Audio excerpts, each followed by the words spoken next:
Given what we know of modern species dynamics and recent extinction rates, we know that the majority of organisms will eventually go extinct.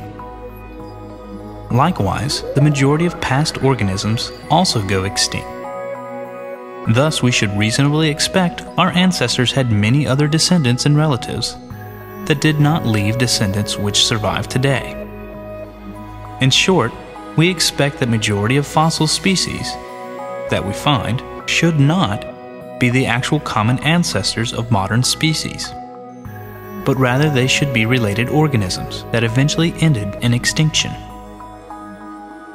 The oldest rocks on Earth are about 4 billion years old, and they are lacking any signs that life existed at that time.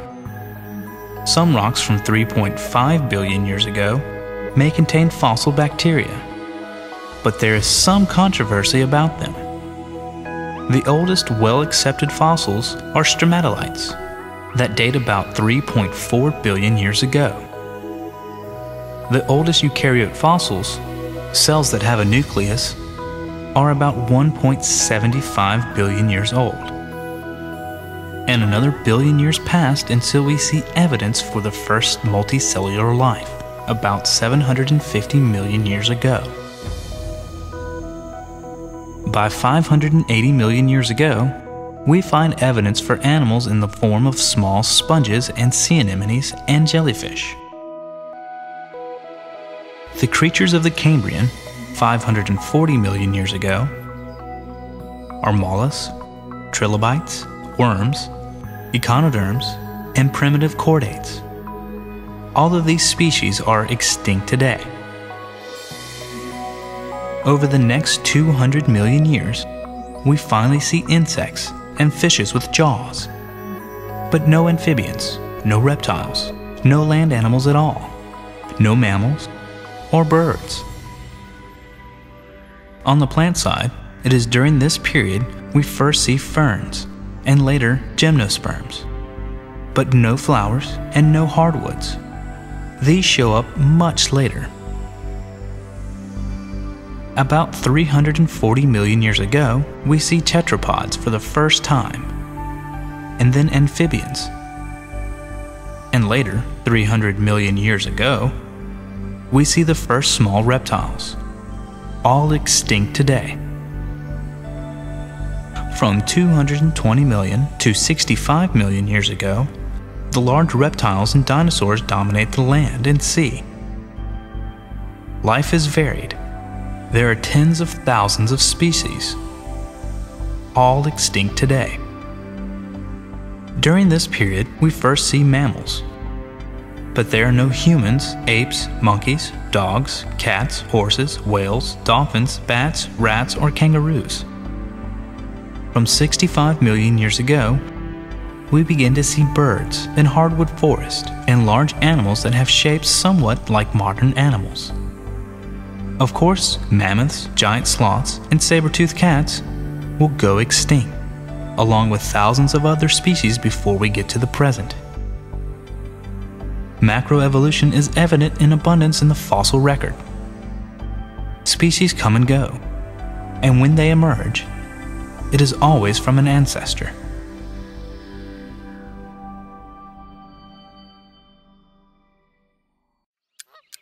A useful definition of species is this: a species is a group of organisms that can interbreed. And as new species form from old species, there are all possible stages of interbreeding capability observed. There are countless cases of distinct species which can, in unusual or limited circumstances, form hybrids. One example is the West European carrion crow and the Asian hooded crow, which have distinct ranges meeting in a narrow zone where they interbreed and form hybrids.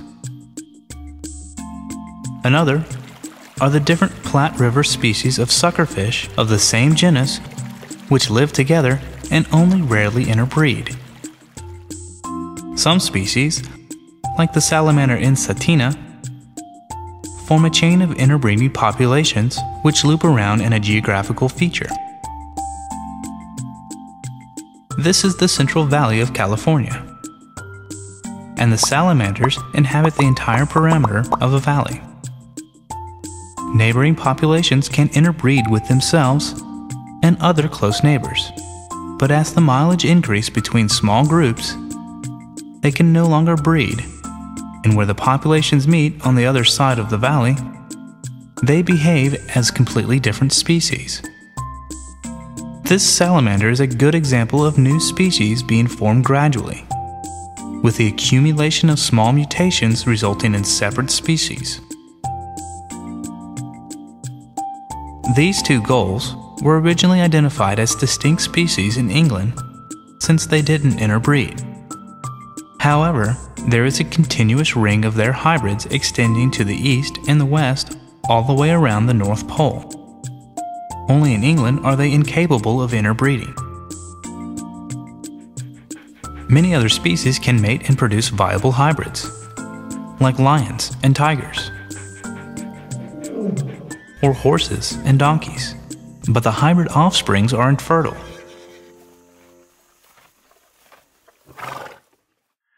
The tree of life illustrates countless speciation events. Each common ancestor also represents at least one speciation event. Current estimates from the fossil record and measured mutation rates place the time required for full reproduction isolation in the wild at about 3 million years on average. Consequently, observations of speciation in nature should be possible but a rare phenomenon. However, evolutionary rates in laboratory organisms can be much more rapid than rates inferred from the fossil record, and speciation has been observed in many common lab organisms. Speciation of numerous plants such as the hemp nettle, the primrose, radish, and cabbage, maize, and wire lettuce has been seen. Some of the most studied organisms in all of genetics are the fruit flies. Many Drosophila speciation events have been extensively documented since the 1970s. Speciation in Drosophila has occurred by spatial separation, by habitat specialization in the same location, by changing courtship behavior, by disruptive natural selection, and by bottlenecking populations, among other mechanisms. Speciation events have also been seen in houseflies, gallformer flies, apple maggot flies, flower beetles, worms, mosquitoes, and various other insects.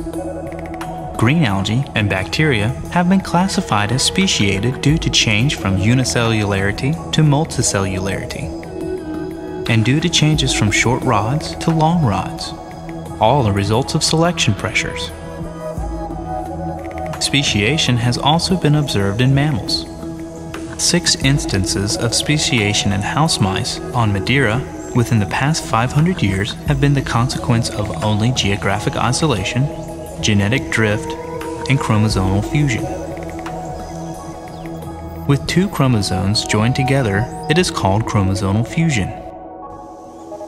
Some of these Madeiran mice species have undergone 9 chromosomal fusions in the past 500 years. It should be noted that a single chromosomal fusion is the primary genomic difference between humans and chimpanzees.